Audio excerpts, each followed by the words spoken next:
countries that backed Pakistan during India's military strike in response to the Pahalgam terror attack are now facing a massive backlash. Bangladesh, Turkiye and Azerbaijan, these three countries are now encountering a raft of economic and diplomatic consequences across multiple sectors. On the trade front, for Bangladesh, India is limiting markets' access to its ready-made garments. In a drastic shift in its trade policy with Bangladesh, India has closed all land ports for these imports, signaling a hit worth over $700 million annually.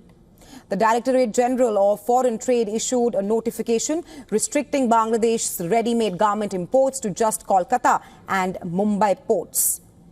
Till now, 93% of these goods are exported through land ports along the border, mostly through land borders with India's northeastern states. According to sources, India's actions aim to restore equality in trade relations with Dhaka, and the latest restrictions are a response to Bangladesh restricting transit and market access to the northeast states. Bangladesh's relationship with India has soured after Yunus took over the interim government. Just last month, India frowned upon a meeting between a key aide of Mohammad Yunus and an LET operative in Dhaka. During his visit to Beijing in March, Yunus made objectionable remarks, claiming that northeast India is landlocked and Dhaka is the only guardian of the ocean for the entire region. Other supporters of Pakistan in its hostilities against India are also facing similar action from New Delhi. The Confederation of All India Traders, or the CAIT, announced a sweeping boycott of Turkish and Azerbaijani goods. The trade body urged its members across India to halt imports from these countries.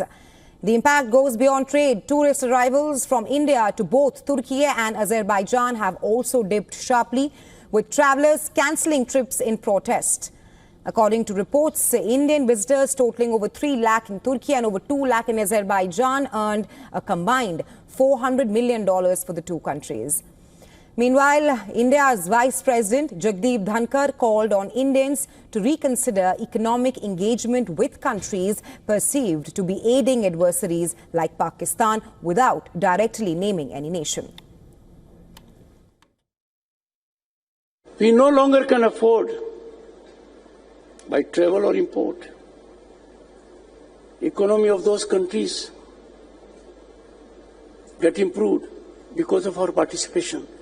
And those countries in times of crisis are positioned against us. Various Indian universities are also cancelling their tie-ups with Turkey's institutions. In the latest, IIT Bombay has suspended its agreement with Turkish colleges.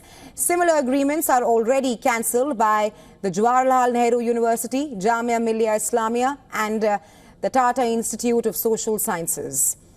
AIMIM chief and member of parliament Asaduddin Owaisi has called out Turkey, asking it to introspect on its decision. In a statement, Owaisi reminded Turkey of its historical connections with India. He mentioned that at least 200 million Muslims are living in India. Must reconsider their stand of supporting Pakistan, and Turkey we must remind Turkey also that there is a bank called Ish Bank, and in that bank the earlier depositors were from people of India, from Hyderabad state, Rampur state, and also lastly we must constantly remind Turkey that there are 220 million Muslims, honorable Muslims living in India. This boogie of Pakistan is a Muslim country. There are more Muslims in India than in Pakistan. And Pakistan has got nothing to do with Islam at all. And joining us live on the broadcast from New Delhi is Veena Sikri, former Indian diplomat. Welcome to WION, Ms. Sikri. First up, we've seen how Turkey has been backing Pakistan loudly and clearly. Your assessment of that, and do you think that the current steps that India has taken against Pakistan's allies enough? Well, I think these are very important first steps. I think I must also mention that India strongly believes in the policy of Vasudhaiv Kutumbakam. We have tried our best to develop economic, political, and social relations with all countries of the world, and Turkey has been among them. And as you have seen, that over the past years, very strong and robust economic links have been developed with Turkey in education field, in the trade field, and in the political relationship field. But I think the people of India have been totally shocked, totally stunned, as our Vice President just mentioned, by the steps that Turkey took during the recent conflict and hostilities with Pakistan. And immediately after the 22nd of April absolutely bestial attack on innocent tourists in Pahalgam, we saw that 6 plane loads arrived from Turkey to Pakistan, said to be carrying drones. And these were delivered to Pakistan, although it was said that no, this was just a refueling halt, etc. But there's every evidence to believe that these drones were delivered to Pakistan. And lo and behold, during the hostilities, we saw these drones coming across to India in swarms, absolutely in swarms, targeting colleges and targeting absolute innocent people, the Golden Temple, the places, the holy places of Sikhs, other temples and mosques. And it's created great anger among the people of India. All across the board, unanimously, there has been this great anger against Turkey, that we from India have been doing our best to develop relations with Turkey.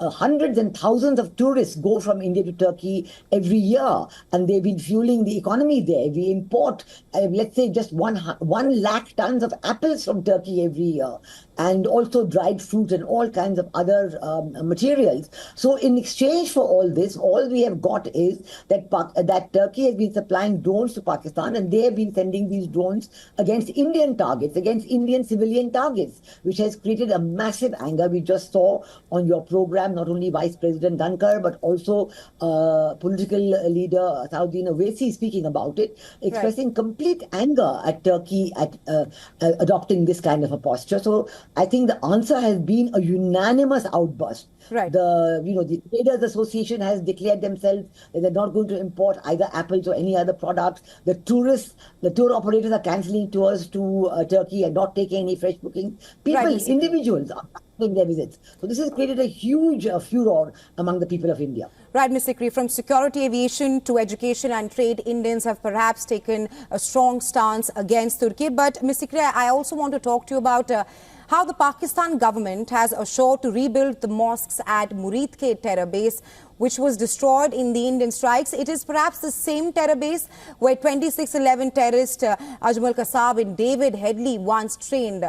I want to seek your assessment as to why is Pakistan wanting to rebuild Muridke? What is perhaps the bigger game plan here from Islamabad? Well, I think this decision only proves the intense and close linkages between terrorist organizations based in Pakistan, headquartered in Pakistan, and the Pakistan army to the greatest extent, and of course the government to a lesser extent, but the army certainly. We saw, for example, that after India's attack on the 9 headquarters and training centers of the terrorist organizations like Lashkar-e-Taiba, Jaish-e-Mohammed and others, at least 100 terrorists died in these attacks. And during the funeral ceremonies of these people, all the senior army officers were there. And they were there in full evidence. So this shows the close linkages between the army and the terrorist organizations. And this is actually something that India has been talking about all the time, but Pakistan has been on the face of it resisting that there's any truth in it. But we saw recently, 2 days ago, the British Foreign Secretary David Lammy was in Pakistan, and he told them the same thing, that stop your support for terrorist organizations. I think one of the most important points about this evidence and this statement that Pakistan government will help rebuild the headquarters in Muridke is that it seems very likely that this money for rebuilding the headquarters in Muridke is going to come from the IMF grant of $1 billion to Pakistan. Already from this IMF grant, they have announced a whopping 14 crores as assistance to the kin, to those who have lost their kin in the Indian attacks on the terrorist headquarters. So that like Masood Azhar lost, let's say, 14 people in that attack, his relatives and close aides, and he's being promised 14 crores. So money is being given from this IMF money to the terrorists, to individuals, and for rebuilding the bases. I think India has taken up this point also with the IMF. India had abstained in the voting on this assistance to Pakistan. And India had of course, there is no negative voting in the IMF, so the only thing that we could do was to abstain, which is a strong indication of displeasure.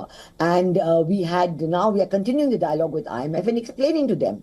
I believe the IMF is understood to have put in very strong further linkages, etc., but let's see how these work.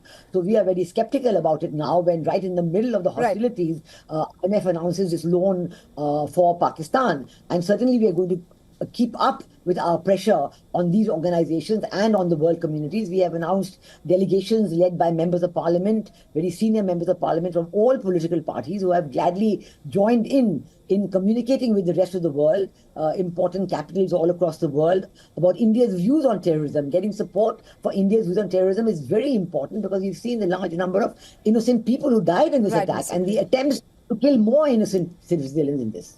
Right, Ms. Sikri. And of course, India has urged the International Monetary Fund, the IMF, to reconsider financial aid to Pakistan, with the Pakistan government clearly saying that it wants to rebuild the Murid Ke terror base. But thanks very much for sharing insights here with us in WION.